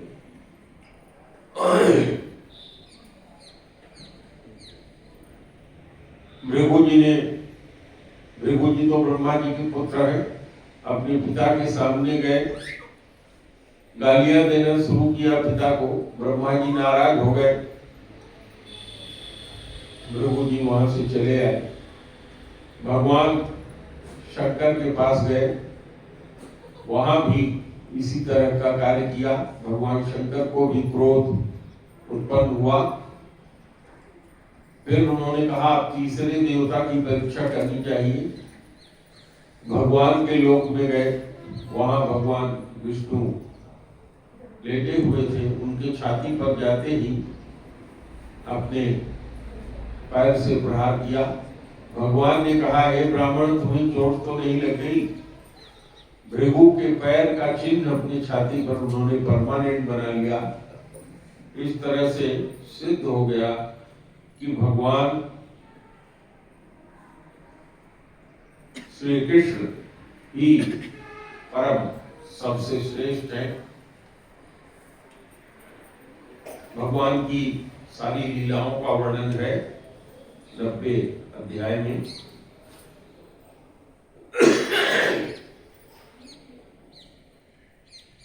इस बीच भगवान ने सारी धरती का भार उतार दिया था। ब्रह्मा जी ने सभी देवताओं के साथ आकर के भगवान कृष्ण की स्तुति किया और कहा, महाराज अब आपके वापस आने का समय हो गया है। भगवान ने सोचा कि मैंने धरती का भार तो उतार दिया, लेकिन मेरा जो परिवार है ये सबसे बड़ा भार है, क्योंकि ये भी बड़े आतताई हैं।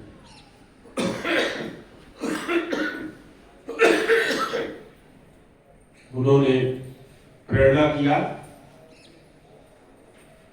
शांब जो भगवान शंकर के ही अवतार थे, उन्होंने जानबूझकर पेट में एक मूसल बांध करके ऋषियों के यहाँ गए, दुर्वासा जी से पूछा और उनके साथियों ने पूछा, बताओ इस कन्या के पेट में क्या है। दुर्वासा जी ने कहा, तुम लोगों की मृत्यु है, एक मूसल है और उसी मूसल से तुम्हारा पूरा खानदान नष्ट हो जाएगा। इन लोगों ने जाकर के उग्रसेन जी को बताया। होनहार होना था, इसलिए ये बात भगवान कृष्ण को नहीं बताई। भगवान श्री कृष्ण प्रभास क्षेत्र में चले गए, जहां से उनको शरीर छोड़ना था। एक पेड़ के नीचे बैठ गए। उद्धव जी उनके साथ गए थे। उद्धव जी को उपदेश दिया। उद्धव जी को उपदेश देते हुए उन्होंने भक्तहीन पुरुषों की गति, अवधूत की कथा, लौकिक तथा पारलौकिक भोगों की असारता इत्यादि सबको बताया। बद्ध मुक्त जीव, भक्ति योग की महिमा, वर्णाश्रम धर्म का निरूपण, वानप्रस्थ और सन्यासी का धर्म, भक्ति ज्ञान वैराग, ज्ञान योग, कर्म योग, भक्ति योग, गुण दोष व्यवस्था का स्वरूप, तत्वों की संख्या, ये सब सारा कुछ उन्होंने बताया। इसी बीच जो मूसल था, इसको उग्रसेन जी ने उठवा करके फेंक दिया था समुद्र में। जो एरन नाम की घास हो गई, जो तलवार जैसी तेज हो गई।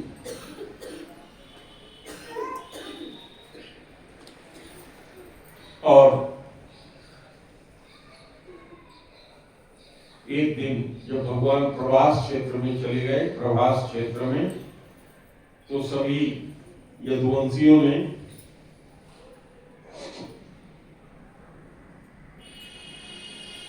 वहां प्रस्थान किया जहां ये घास उगी हुई थी। सरस्वती नदी जहां जाकर के मिलती है।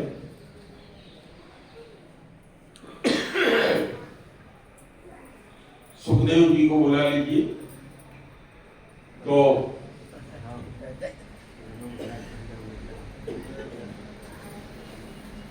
सुखदेव पंडित जी का लड़का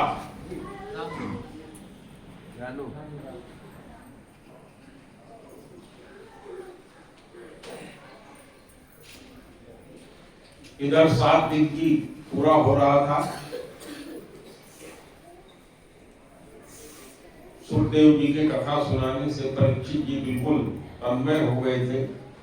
भगवान में उनका मन लग गया था। तक्षक के आने का समय हो गया था। सुखदेव जी ने कहा अब मैं विदाई लूंगा।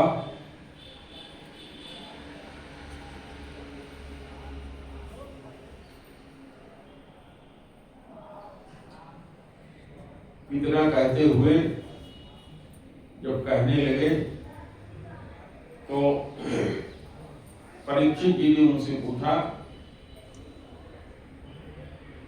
कि हे प्रभु,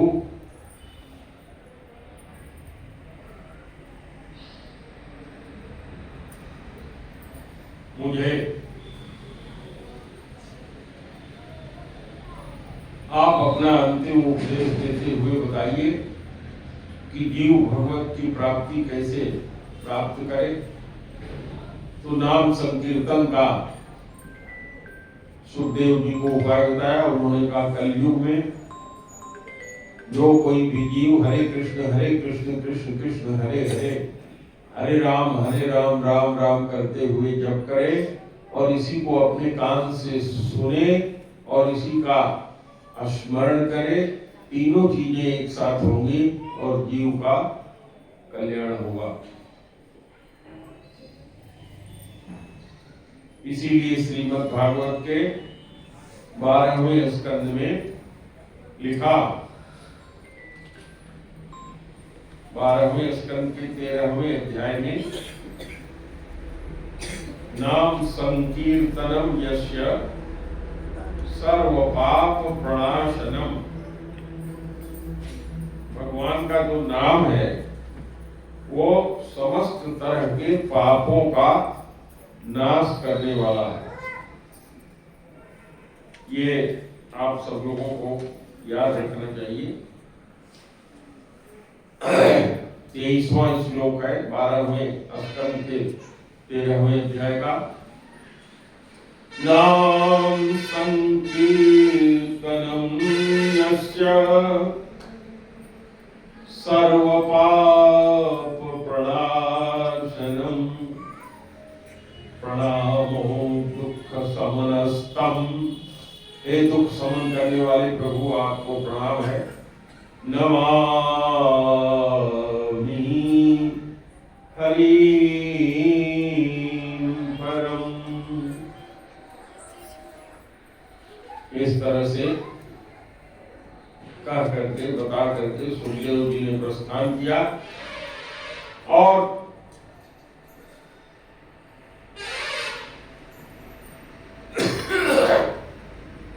सुखदेव जी इतने तन्मय हो गए भगवान के भजन में, कब उनका शरीर राजू आ गए,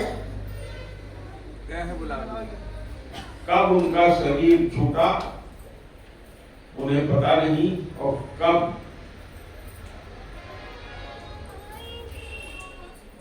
वह सर्प कब आया तक्षक।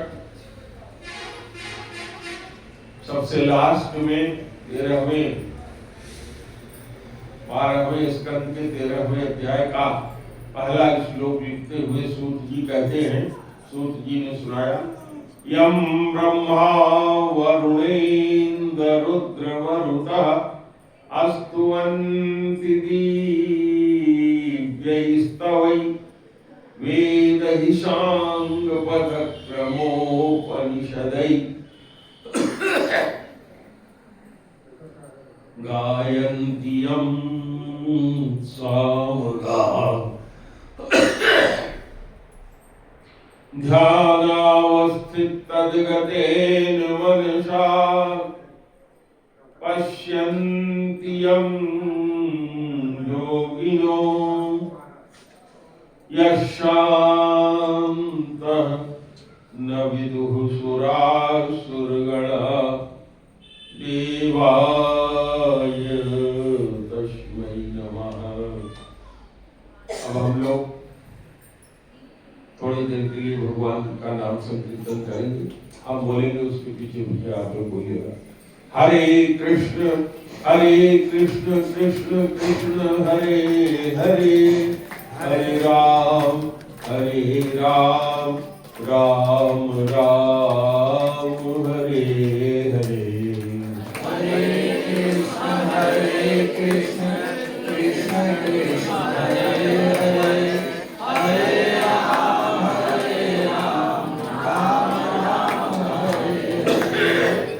हरे कृष्ण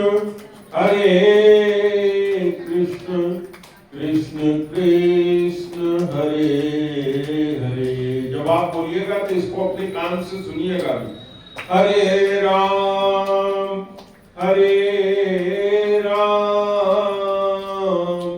राम राम हरे हरे। हरे कृष्ण कृष्ण कृष्ण हरे हरे, हरे राम राम राम हरे हरे। हरे कृष्ण कृष्ण कृष्ण हरे हरे, हरे राम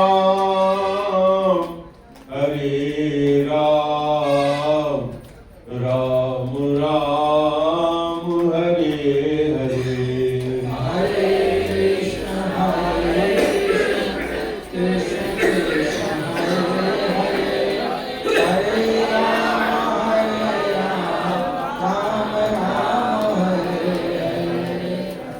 राम राम हरे हरे। हरे कृष्ण कृष्ण कृष्ण हरे हरे, हरे राम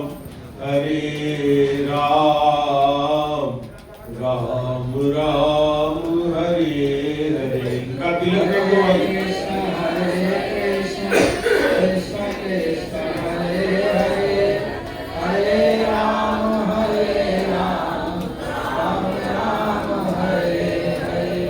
हरे कृष्ण। तिवारी जी इनका तिलक कर दीजिए। पहले ये बांस हिला के आएंगे तब यहाँ बैठेंगे या यहाँ से जाके हिलाते हुए निकल जाएंगे? बताइए क्या हाँ? तो मैं यहाँ। अच्छा तो बैठ जाइए, आपका तिलक कर दे तब तक। हरे कृष्ण कृष्ण कृष्ण हरे हरे, हरे राम राम हरे हरे। कृष्ण कृष्ण हरे हरे, हरे राम राम हरे हरे। कथा यही विश्राम लेती है, लेकिन भगवान की कथा कभी विश्राम नहीं लेती। भगवान कभी भी धराधाम नहीं छोड़ते। भगवान इसी भागवत की पोथी में समा गए हैं। आप सभी लोग जितने लोगों ने कथा सुना है, हर समय भगवान के इस नाम का स्मरण कीजिए। अब धीरे धीरे लाइन से एक एक करके सब लोग आइए। सारे लोग इन्हें दक्षिणा दीजिए। जो कुछ खिलाने पिलाने के लिए लाए हैं खिलाइए पिलाइए। और इनसे भी मैं कहूँगा कि अगर जो नहीं खा पाएंगे वो आप अपने पास रखते जाइएगा। तो मैं चाहूँगा सबसे पहले आगे जो जजमान लोग बैठे हैं वो लोग शुरू करें। इसके बाद पीछे से भी सारे यजमान ही हैं, सब लोग एक एक करके करते जाएंगे।